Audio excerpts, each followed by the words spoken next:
Ya, terima kasih Mesa, Anda tetap sama kami di Berita Satu Sore. Mesa, berawal dari sakit hati berujung pada dendam pembalasan. Seorang keponakan tega menikam pamannya sendiri hingga tewas. Selain informasi tadi, kami juga miliki sejumlah rangkaian peristiwa kriminal menarik lainnya untuk Anda yang menjadi pilihan redaksi. Berikut kami hadirkan dalam catatan kriminal Berita Satu Sore.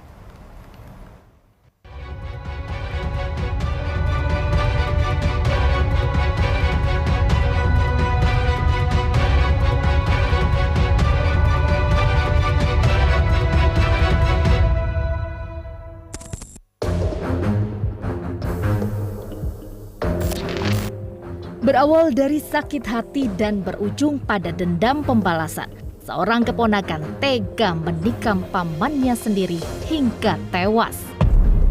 Itulah yang dilakukan seorang pria berinisial RW di Kabupaten Pasir, Kalimantan Timur. Pria berusia 27 tahun ini ditangkap polisi usai menikam pamannya sendiri berinisial AL hingga tewas. Pelaku tega membunuh pamannya karena sakit hati, kerap dihina, dan dibanding-bandingkan dengan anak pelaku. Pelaku yang dendam kemudian melampiaskan emosinya dengan menikam korban menggunakan senjata tajam. Pembunuhan terjadi pada malam hari di rumah korban, tepatnya di Jalan DI Panjaitan, Desa Tepian Batang, Kecamatan Tanah Grogol, Pasir. RW mulanya datang ke rumah AL usai disuruh memperbaiki pintu rumah. Pelaku yang sejak awal berniat membunuh korban justru dihina pada saat itu lantaran dianggap tidak becus memperbaiki pintu. Pelaku yang sudah menyiapkan pisau kemudian langsung menikam korban usai sholat. Melihat korban terjatuh usai ditikam karena mengalami luka di bagian leher, istri korban pun berteriak histeris dan meminta bantuan warga. Ini modus operandinya dikarenakan sakit hati karena korban selalu menghina tersangka dan keluarganya. Hasil keterangan dokter, korban meninggal akibat tusukan benda tajam dan luka yang fatal di leher belakang kiri karena langsung penghubung pembuluh darah ke kepala yang mengakibatkan korban mengalami pendarahan. Pelaku yang tetap berada di lokasi kejadian dan tidak melarikan diri itu pun kemudian digiring ke Polres Pasir guna pemeriksaan. Benar saja, dari hasil interogasi diketahui pelaku memiliki dendam terhadap korban yang tak lain pamannya sendiri. Atas perbuatannya, pelaku terancam hukuman di atas 7 tahun penjara.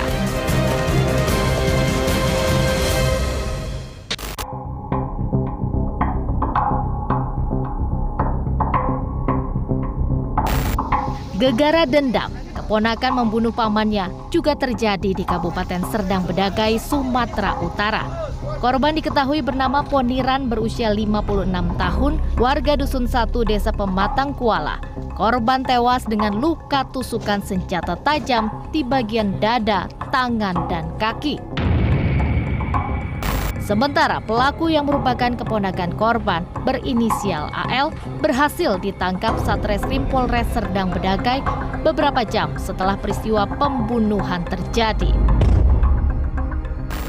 Kepala Bidang Opsenal Satreskrim Polres Serdang Bedagai mengatakan, peristiwa pembunuhan ini terjadi saat korban tengah beristirahat di belakang rumah anaknya. Tiba-tiba pelaku AL datang menghampiri korban dengan senjata tajam dan langsung menikam korban. Informasi yang kita dapatkan bahwa si korban tidak ada melakukan perlawanan pada saat dia melakukan karena dia langsung menyerang tiba-tiba. Motif untuk sementara pada saat dilakukan permintaan keterangan terhadap si pelaku, motifnya adalah dendam. Dendam ini diawali pada saat dia masih kecil ada kekerasan seksual yang dialami oleh si pelaku yang diduga dilakukan oleh si korban. Ironisnya, dari hasil penyelidikan terungkap motif pelaku tega membunuh pamannya sendiri lantaran dendam karena korban pernah melakukan kekerasan seksual kepada pelaku pada waktu kecil. Dalam kasus ini, petugas menyita sejumlah barang bukti, yakni berupa 1 buah senjata tajam jenis belati, 1 buah baju kemeja milik korban, dan 1 buah sarung yang berlumuran darah.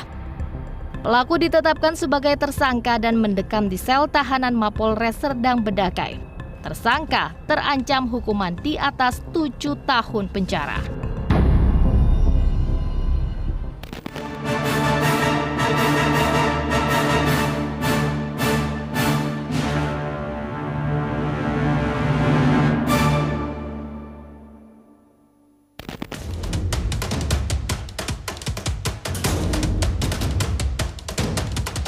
Sungguh tega.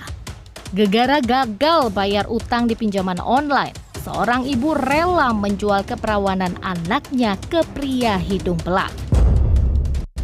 Polisi menangkap seorang ibu berinisial RAD karena menjual anak kandungnya yang masih berusia 15 tahun di Depok, Jawa Barat. RAD tega menjual putrinya ke warga negara asing berinisial T. RAD mengaku menjual anak kandungnya kepada WNA itu seharga 3 juta rupiah. Sang anak kemudian dibawa ke salah satu hotel dan dipaksa melakukan hubungan seksual. Ibunya ini menjual anak kandungnya sebesar kurang lebih 3 juta rupiah. Kemudian menyuruh untuk melakukan hubungan suami istri, layaknya suami istri di salah satu hotel. Terungkapnya kasus ini bermula ketika korban menceritakan apa yang dialami kepada pamannya. Kemudian paman korban mengantar korban ke polisi untuk melapor. Menerima laporan, polisi langsung menangkap pelaku RA dan WNA asal Mesir berinisial T tersebut. Kepada pihak kepolisian, RAD mengaku terpaksa menjual anaknya kepada lelaki hidung belang karena terlilit utang pinjaman online sebesar 100 juta rupiah. Ironisnya, pelaku telah melakukan transaksi eksploitasi anak sebanyak 4 kali, berlokasi di wilayah Jakarta dan Kota Depok. Atas perbuatannya, pelaku terancam hukuman 15 tahun penjara.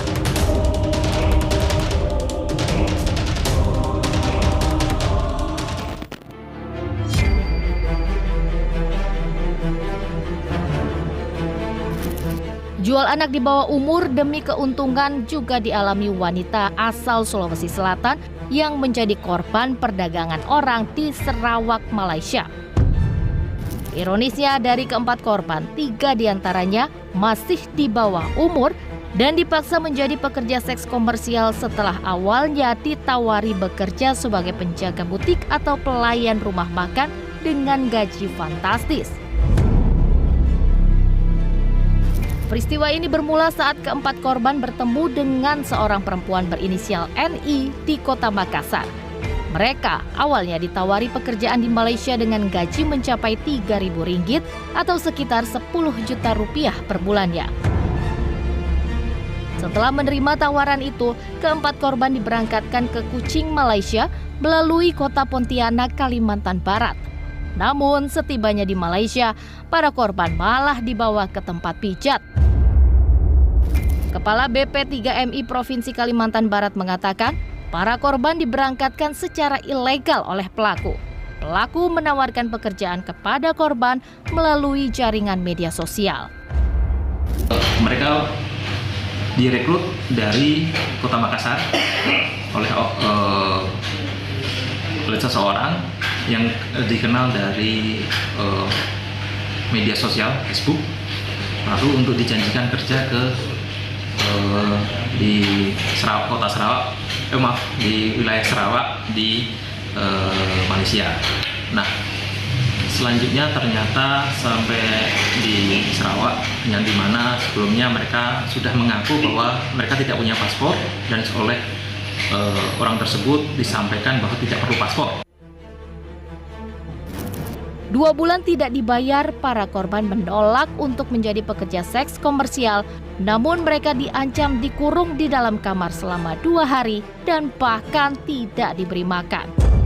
Akibat tekanan dan ancaman ini, korban terpaksa menuruti perintah pemilik usaha.